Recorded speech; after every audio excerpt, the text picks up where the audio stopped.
Hello friends, this video on Introduction to Phrase and Clause Part 1 is brought to you by examfear.com. No more fear from exam.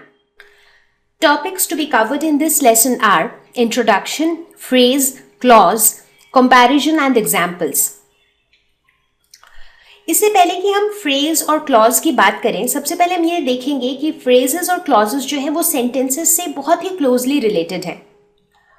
तो अब जैसे हम एक sentence का example लेते हैं, जैसे कि there are 20 boys and 10 girls in the class who play cricket.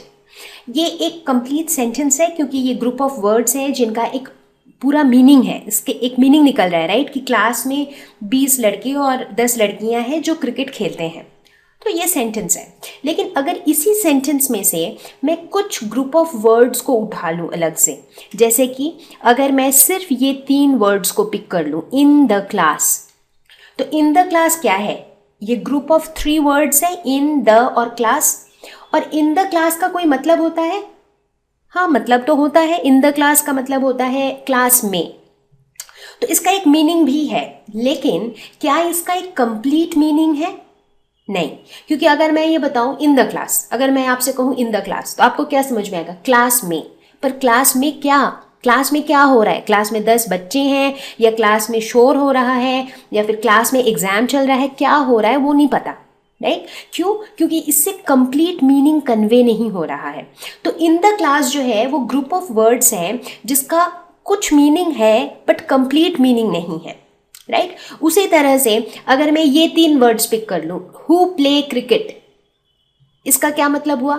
जो क्रिकेट खेलते हैं, राइट? अब अगर मैं आपसे कहूं जो क्रिकेट खेलते हैं, तो आप कहेंगे वो क्या? जो क्रिकेट खेलते हैं वो क्या? Because again who play cricket जो है इसका इनकम्प्लीट मीनिंग है।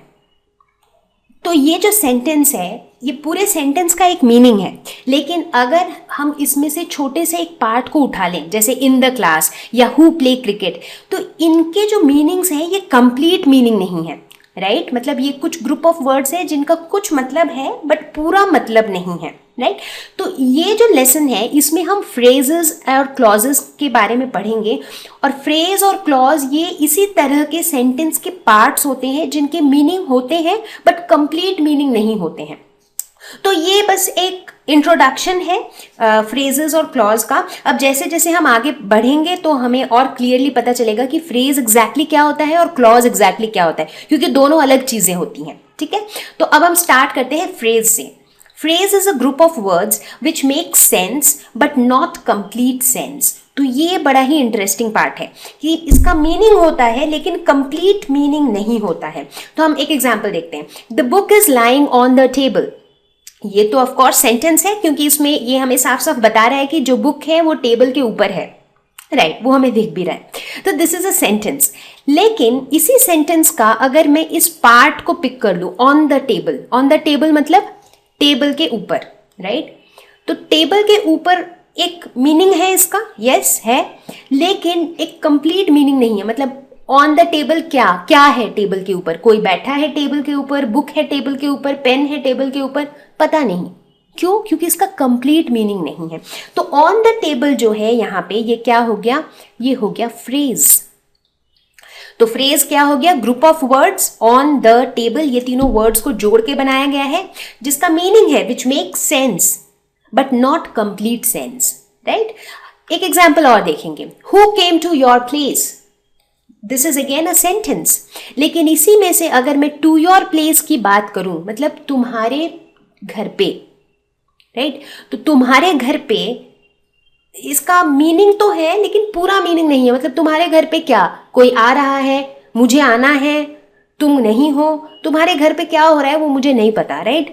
सो to your place again is a phrase.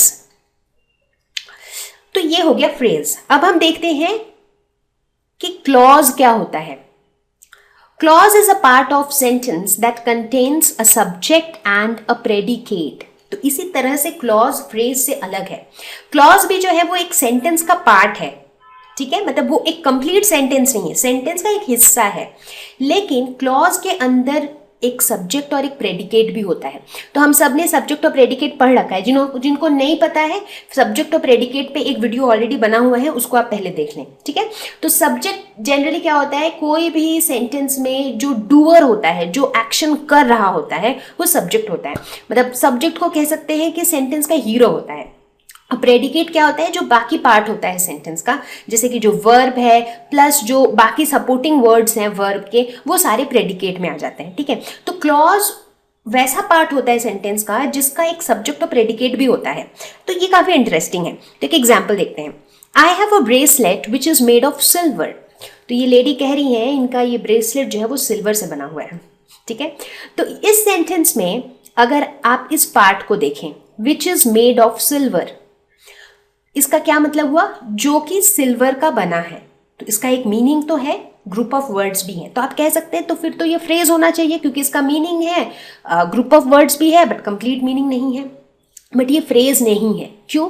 क्योंकि अगर आप सिर्फ इस पार्ट को देखें, इसमें एक सब्जेक्ट और एक प्रेडिकेट भी है। जैसे इसमें विच जो है ये सब्जेक्ट है, इज मेड ऑफ सिल्वर इसमें प्रेडिकेट है। क्यों? विच मतलब क्या, जो। तो ये जो है वो एक तरह से मतलब डूअर ऑफ द एक्शन है, जो के बारे में हम बात कर रहे हैं इस क्लॉज में।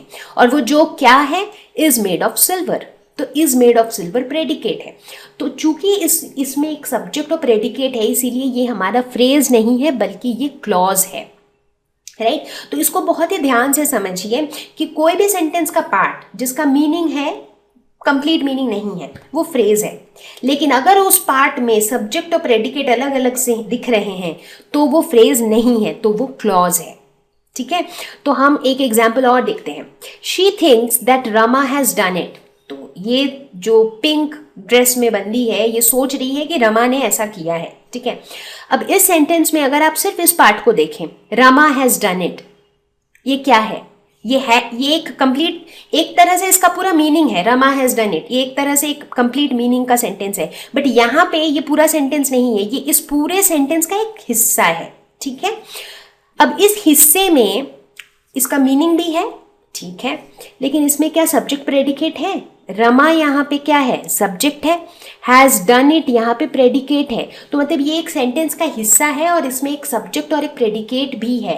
तो ये भी हमारा क्या हो गया, क्लॉज हो गया। तो आपको किस तरह से फाइंड आउट करना है कि ये जो पार्ट है वो फ्रेज है या क्लॉज। अगर तो उसमें सब्जेक्ट और प्रेडिकेट है फिर तो वो क्लॉज ही है, और अगर नहीं है तब वो फ्रेज है, ठीक है। अब हम और Thank you. Please visit examfear.com for free quality education. You can learn with a simple 4-step learning process wherein you can watch video lessons, you can ask your questions, you can refer notes, and you can take a free online test. We have content for class 6 to 12 on physics, chemistry, mathematics, and biology along with practical videos. So please subscribe to our channel for daily updates. Thank you.